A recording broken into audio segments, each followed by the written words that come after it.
Halo Sobat Imun, kita jumpa lagi pada episode kali ini ya. Bulan depan tuh umat muslim mulai memasuki bulan suci Ramadan. Pernah dengar nggak kalau puasa itu bisa bikin tubuh lebih sehat? Benar nggak sih? Sudah banyak yang tahu kan, kelebihan nutrisi menjadi masalah kesehatan global sebagai salah satu faktor predisposisi terjadinya beberapa penyakit seperti sindroma metabolik, kanker, penyakit alergi, juga penyakit autoimun. Nah, penyesuaian asupan makanan atau perubahan dan pengaturan frekuensi makan misalnya, atau perubahan pada komposisi diet itu merupakan salah satu pilihan potensial untuk mencegah atau mengendalikan penyakit-penyakit tersebut.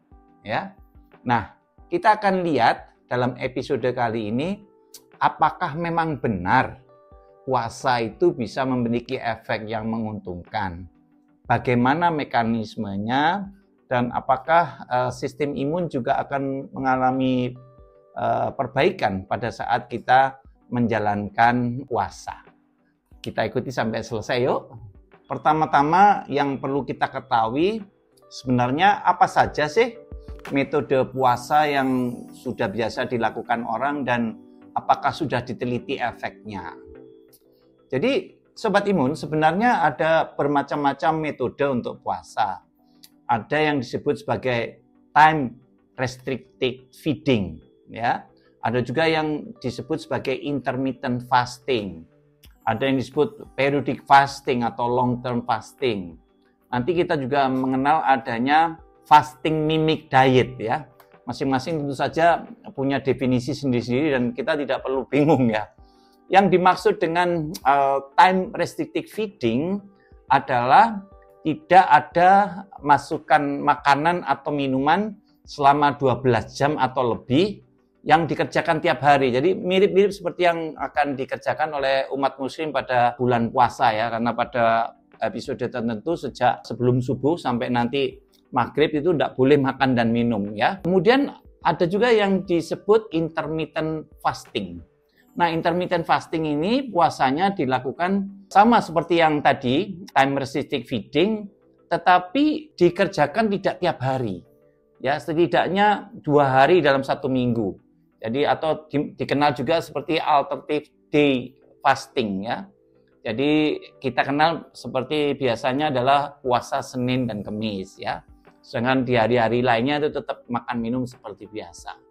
Nah, yang dimaksud dengan periodic fasting atau prolonged fasting adalah tidak adanya asupan kalori sama sekali, atau kalau ada itu sangat terbatas selama beberapa hari secara berturut-turut. Ada yang bilang 36 jam, ada yang lebih. Nah, kalau dilihat dari dampaknya secara metabolisme dan imunologis, memang benar yang periodic fasting atau prolonged fasting itu memiliki dampak yang lebih besar ketimbang yang calorie restriction atau time related fasting maupun yang intermittent fasting ya. Nah, kita lihat dari penelitian pada saat kita buka puasa, ketersediaan kembali nutrisi itu justru akan memicu proses regenerasi dan reprogramming dari sel-sel tubuh kita, seperti misalnya sel hati dan juga sel-sel epitel di saluran pencernaan ya. Nah, itu manfaatnya justru. Kemudian tadi kita singgung ada fasting mimic diet. Fasting mimic diet ini adalah kondisi di mana memang seseorang membatasi asupan kalori dari karbohidrat, dari protein ya dibatasi, dan kalorinya terutama diberikan dalam bentuk lemak tidak jenuh ya. Beberapa orang menyebutnya sebagai ketogenic diet dan sebagainya. Dalam beberapa uji klinis tampak bahwa diet yang macam ini membawa manfaat juga untuk mencegah proses penuaan, untuk melawan kanker, penyakit metabolik kardiovaskular dan juga penyakit autoimun ya. Dari uji klinis yang sudah dilakukan diketahui adanya penurunan body mass index, penurunan tekanan darah, kadar glukosa menurun, juga terjadi perbaikan sensitivitas insulin. Kadar lemak darah seperti trigliserida, kolesterol, baik yang total maupun LDL juga turun. Insulin growth factor 1 dan kadar CRP yang menggambarkan adanya inflamasi itu juga menurun ya. Jadi seperti itulah yang kita kenal macam-macam jenis atau metode puasa. Nah, tanpa terasa kita bulan depan sudah berjumpa kembali dengan bulan Ramadan. Bulan penuh rahmat, penuh ampunan. Bulan di mana umat muslim yang tidak berhalangan diwajibkan untuk menjalankan ibadah puasa. Puasa di bulan Ramadan dimulai sejak saat sebelum subuh dan berakhir ketika azan maghrib tiba. Dan untuk Indonesia itu berarti sekitar 13 atau 13,5 jam. Jadi cocok dengan yang tadi yang lebih dari 12 jam itu. Nah, puasa yang dijalani oleh umat muslim ini, kalau dilihat dari modelnya, itu bisa termasuk dua ya, tadi yang time restricted feeding, karena selama 12 jam atau lebih tidak mengkonsumsi makan atau minum, tapi bisa juga termasuk dalam intermittent fasting ya, karena ya berjalan untuk jangka waktu tertentu, dan kita tahu bahwa lamanya menjalankan puasa itu juga ikut mempengaruhi dampaknya terhadap kesehatan dan sistem imun ya. Intermittent fasting ini secara medis telah terbukti memberikan manfaat untuk kesehatan, termasuk kekebalan tubuh atau sistem imun, dan juga untuk mencegah proses penuaan dan membantu penyembuhan penyakit. Jadi sudah banyak penelitian yang dilakukan untuk menilai manfaat kesehatan, termasuk juga untuk kekebalan tubuh atau sistem imun dari puasa ya.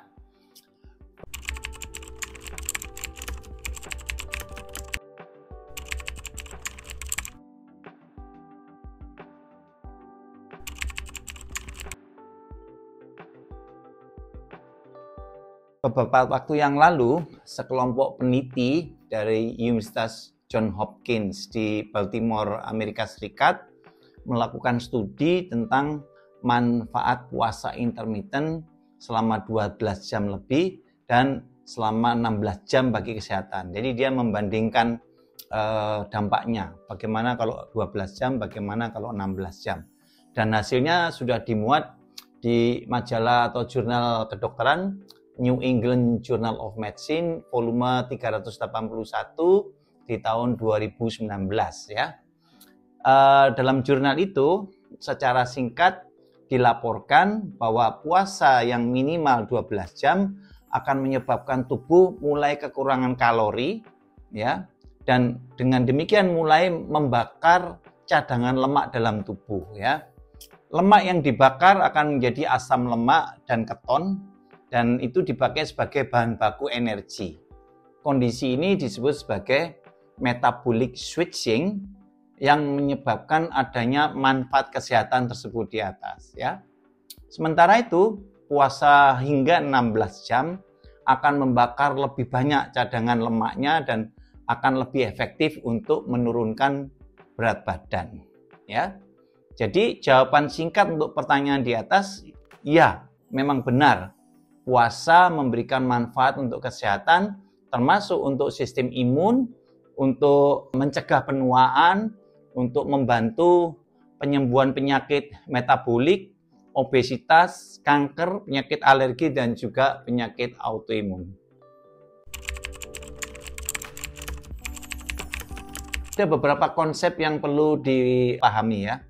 Jadi sel-sel tubuh kita itu memiliki kemampuan yang disebut sebagai nutrient sensing, yaitu kemampuan sel untuk merasakan ketersediaan nutrisi di lingkungannya, di sekitarnya ya. Nah, status metabolisme suatu sel itu akan dipengaruhi oleh ketersediaan nutrisi itu. Nah, pada saat kita berpuasa, tingkat ketersediaan energi itu menjadi berkurang atau rendah. Nah, pada saat itu proses penggantian sel-sel yang rusak, atau istilah bahasa Inggrisnya adalah turnover, itu berusaha menjadi lebih efisien, yaitu dengan menggunakan bahan-bahan yang masih bisa dipakai atau didaur ulang dari sel-sel atau jaringan-jaringan yang rusak. Proses ini secara medis disebut sebagai autofagi. Autofagi mulai terjadi setidaknya setelah menginjak hari ketiga puasa dan seterusnya. Jadi kalau puasa 1 hari, 2 hari jangan mengharapkan ada efeknya ya. 3 hari ke atas baru ada efeknya. Nah, dengan autofagi maka tubuh akan menjadi lebih bersih dari sisa-sisa sel yang rusak. Ya, karena sisa-sisa sel atau jaringan yang rusak itu kalau dibiarkan akan menumpuk dan menyebabkan terjadinya inflamasi derajat rendah atau low grade inflammation. Dan kalau itu terjadi dalam waktu yang lama, akan berujung pada timbulnya bermacam-macam penyakit. Nah, dengan autofagi, maka sisa-sisa sel atau jaringan yang rusak itu digunakan kembali untuk membangun sel-sel yang baru, ya, atau digunakan sebagai bahan baku energi. Nah, inilah yang kita sebut sebagai ada yang menggunakan istilah detoksifikasi lah atau sebagainya. Prinsipnya adalah dengan jumlah sel yang rusak, jaringan yang rusak itu kemudian dipakai lagi, didaur ulang, maka dampaknya tetap ada kecukupan energi, tetapi sisa-sisa sel yang rusak itu tambah lama tambah sedikit. Itu yang kita sebut sebagai membersihkan kembali tubuh kita dari sel-sel yang justru menimbulkan inflamasi. Sobat imun, setidaknya ada 5 yang merupakan dampak positif puasa terhadap respon imun. Yang pertama adalah modulasi respon imun. Berikutnya, peningkatan memori imunologis. Yang ketiga, menurunkan inflamasi dan stres oksidatif. Yang keempat, meningkatkan kemampuan sistem imun untuk melawan pertumbuhan sel kanker. Yang kelima, perubahan pada komposisi mikrobiota yang pada gilirannya juga nanti akan mempengaruhi respon imun. Kita akan bahas satu persatu lebih detail. Kita akan bahas tentang modulasi respon imun dulu ya. Pada saat nutrisi berlimpah, ya pada saat kita nggak puasa, sel-sel imun kita, yaitu misalnya limfosit T, kemudian sel makrofag, khususnya makrofag yang M1 yang pro-inflamatorik, itu menggunakan jalur metabolisme fosfatidil-inositol 3 kinase, AKT, dan mTOR. Ya. Nutrisi yang berlimpah akan mengaktifkan makrofag M1 yang justru menyebabkan inflamasi. Nah, pada saat kita berpuasa, ketersediaan nutrien termasuk glukosa dan asam amino itu akan berkurang dan ini akan mengubah jalur metabolisme seluler yang akan digunakan oleh sel-sel. Jalur fosfatidil-inositol 3 kinase, AKT, mTOR dan inflamasum akan dihambat. Sebaliknya terjadi aktivasi jalur lainnya yaitu jalur AMPK atau adenosine monofosfat activated protein kinase dan juga jalur sirtuin naik ya. Kemudian ada yang kita kenal sebagai GCN2 atau General Control Non-Derepressible 2 yang akan mempengaruhi diferensiasi dan polarisasi sel-sel imun termasuk sel T dan makrofag dan itu akan menyebabkan penekanan inflamasi. Mengapa demikian? Karena pada kondisi seperti itu terjadi penurunan diferensiasi sel TH1, TH2 dan TH17. Sebaliknya, diferensiasi sel T regulator justru akan ditingkatkan ya. Dan berikutnya yang lainnya adalah semuanya ini akan mengubah pola sitokin yang tadinya proinflamatorik menjadi antiinflamatorik. Yang kedua adalah peningkatan memori imunologis. Dari beberapa penelitian yang sudah dikerjakan, ternyata fungsi limfosit CD4 dan CD8 itu yang jenis memori itu ternyata meningkat ya. Memori artinya dia sudah pernah ketemu dengan antigen sebelumnya dan kemudian dia menjadi sel memori. Itu meningkat. Demikian juga fungsi sel-sel makrofag yang sudah terlatih, artinya sudah pernah ketemu dengan antigen sebelumnya ya. Kita sebut sebagai trained monocyte atau trained makrofag itu juga jumlahnya meningkat. Yang ketiga adalah menurunkan inflamasi dan stres oksidatif. Sudah disebut sebelumnya ya. Aktivitas sel-sel imun yang proinflamasi itu justru ditekan. Misalnya TH17-nya turun, sel T efektornya menurun, NLP3 inflamasum juga menurun ya. Produksi sitokin proinflamasi ditekan. TNF alfa, interleukin 1 beta, interleukin 18 menurun ya. Sebaliknya, sel-sel imun yang antiinflamasi justru ditingkatkan. Misalnya Treg ya. Kemudian makrofag M2 yang menghasilkan sitokin antiinflamasi seperti interleukin 10 dan TGF beta itu juga justru ditingkatkan ya. Penurunan sel TH17 dan peningkatan sel Treg ini akan menguntungkan bagi pasien-pasien misalnya yang mengidap penyakit autoimun, karena dengan sel TH17 yang turun sementara Treg-nya naik, maka aktivitas penyakit dari pasien-pasien dengan penyakit autoimun justru akan lebih dikendalikan. Jadi pasiennya menjadi lebih mudah mengalami remisi. Berikutnya, puasa juga meningkatkan kemampuan untuk melawan dan mencegah pertumbuhan sel kanker. Puasa itu memicu adaptasi metabolik dan hormonal. Beberapa di antaranya adalah kadar insulin growth factor 1, kemudian kadar seks hormon itu menurun. Tapi sebaliknya kadar kortisolnya meningkat ya. Inflamasi dan stres oksidatifnya menurun. Tapi sebaliknya kadar adiponektinnya meningkat. Itu semua menyebabkan peningkatan ekspresi beberapa gen serta jalur sinyal tertentu. Misalnya AMPK, sirtuin, kemudian FOXO itu naik ya.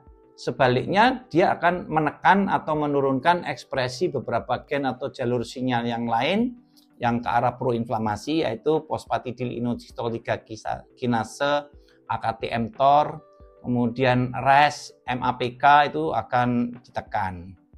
Dan ini akan menghasilkan adaptasi seluler berupa penurunan proliferasi sel. Kemudian terjadi peningkatan pembersihan sel-sel atau organel sel yang rusak tadi melalui proses autofagi maupun apoptosis.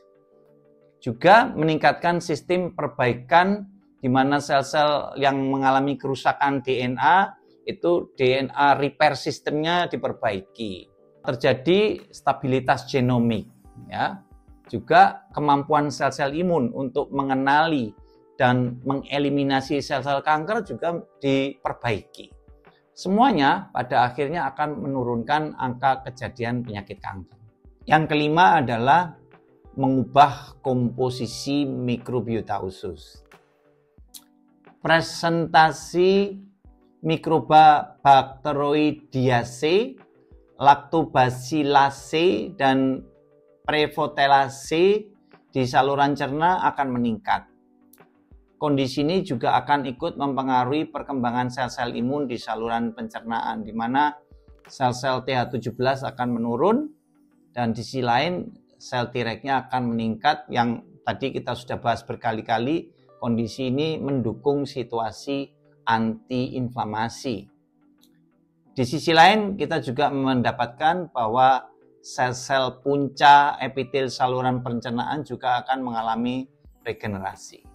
Pada saat kita berpuasa, kadar insulin-like growth factor 1 akan menurun dan akibatnya akan terjadi hambatan pada jalur metabolisme fosfatidilinositol 3 kinase AKT-mTOR.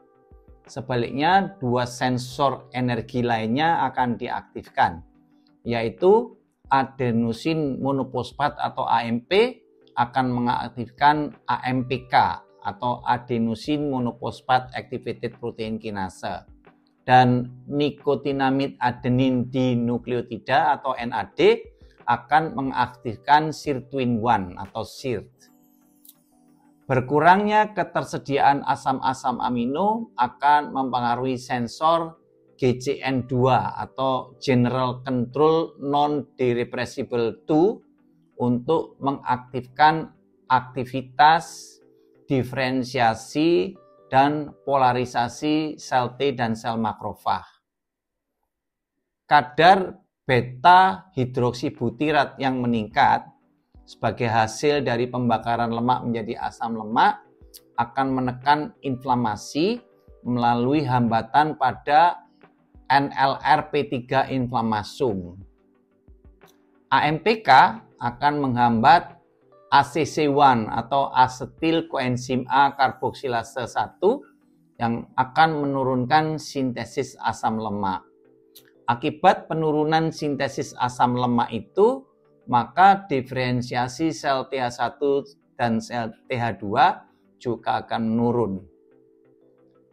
Puasa selama 4 minggu menurunkan asupan kalori sebesar 30%. Dan hal ini akan menurunkan sel TH17 dan sebaliknya akan meningkatkan sel Treg. Tapi perlu diingat ya, kalori restriction yang dilakukan pada saat puasa ini harus tidak menimbulkan kondisi malnutrisi ya. Jadi memang tetap diperlukan adanya penurunan intake kalori sebesar 15% sampai 40% dibandingkan hari-hari tanpa puasa, tetapi harus dicukupi asupan untuk mikronutrien yang diperlukan oleh tubuh seperti misalnya vitamin dan mineral.